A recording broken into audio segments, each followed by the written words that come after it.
Good morning. It is the first day of our bikepacking trip across Vietnam. We are actually going to be setting off right now. It is about 6:30 a.m. It's Monday morning and we are heading from Ho Chi Minh City to Dong Xoai. It's about 70 miles. It's already quite busy. You can see the traffic.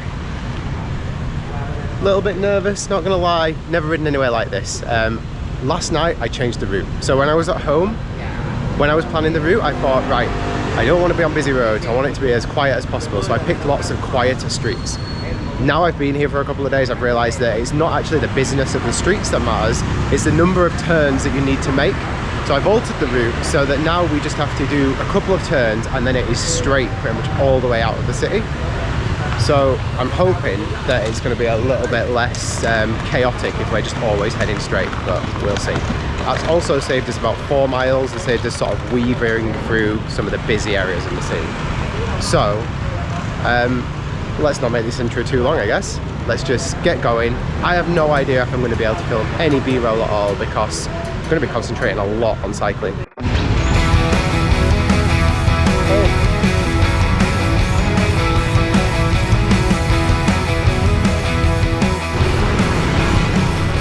Feels finally quiet enough for me to film. My tactic was just go slow. Found it was just a bit safer if I was pretty much the slowest thing on the road. So yeah, that was good. It's not as dangerous and scary as it looks.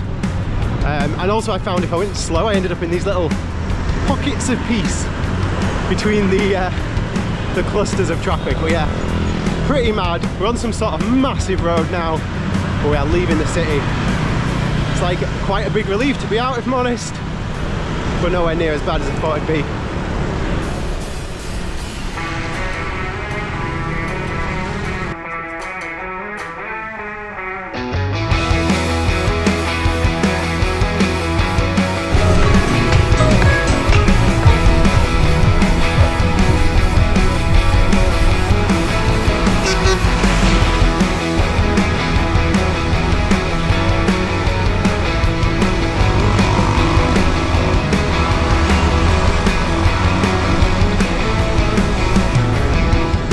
In the kind of suburbsy area now. This route was going to go on the highway, but I planned to avoid some of the highway and go on some local roads. Got a bit worried at first because it was really rough, the road, and like, oh, maybe we can't use the local roads.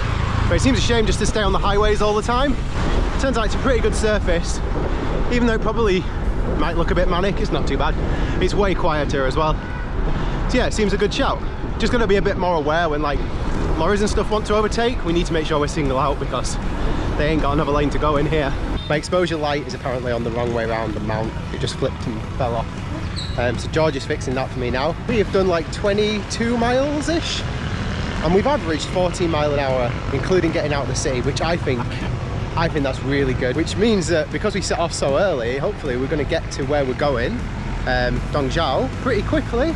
And then we can have like some time there and some good rest because tomorrow, over 130 miles. Not a lot has changed since I last filmed. We were stood over there and we saw this little cafe that actually looks quite nice, so we thought we'd stop and get a drink. George has got a Coke and I've got a Vietnamese coffee, which I just had to Google to find out how to drink. So yeah, even though I looked up how to drink Vietnamese coffee, I still got schooled by the person that works here. But yeah, it tastes really good. It's just a small black drip coffee, and it actually tastes a little bit sweet without adding any sugar or condensed milk or anything. So it's good, really good.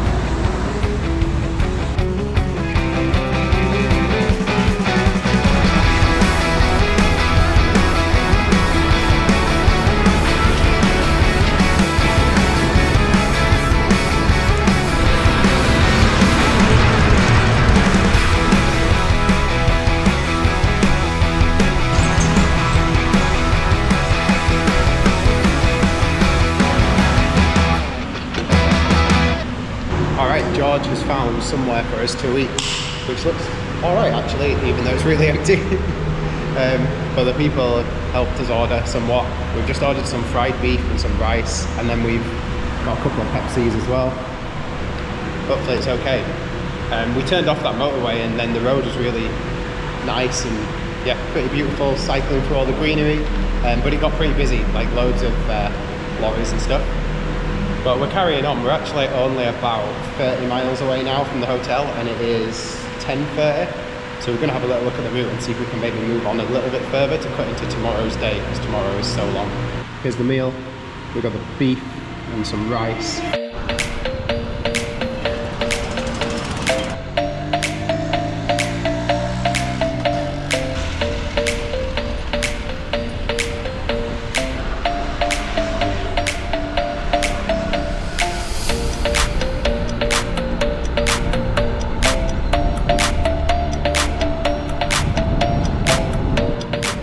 We just stopped for water at this nice little shop, and we're now about 20 miles away from the hotel, so not far to go. We have decided not to change what we're going to do. We're going to get to the hotel and then we're going to have a look at what we want to do tomorrow, because George thinks the hotel that we've booked tomorrow night might be a bit of a scam, but it is on booking.com with free cancellation, so we might cancel that and do a bit of a change of plan and maybe change the route a little bit. So yeah, we'll look at that when we get there though.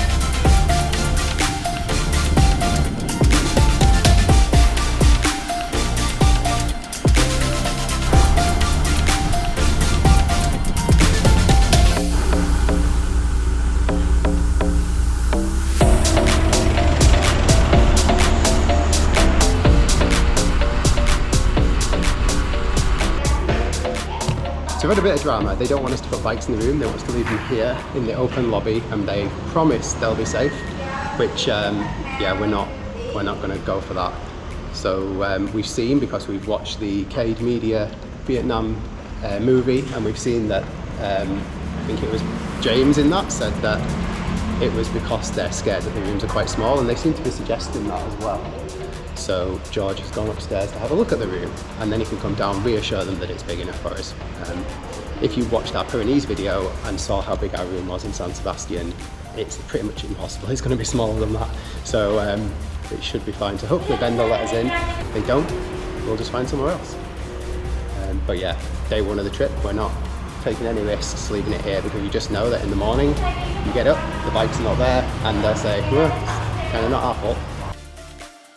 Welcome to our hotel room. It is another room, 101 top. It's a mess actually. But we've got two double beds, nice and organised, which is good. However, it's not the hotel that I was just in when I was talking about our problem. George went up, he tour the hotel room that we actually booked, and it was, in his words, really nice.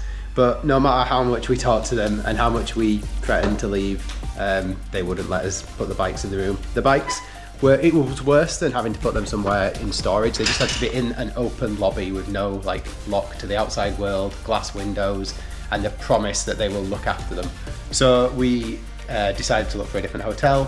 So we have found this one. We went to a few and they were all full.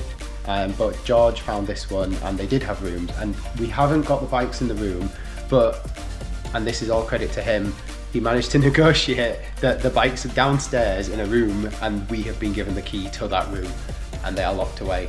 So it's fairly safe. We're fairly happy with that.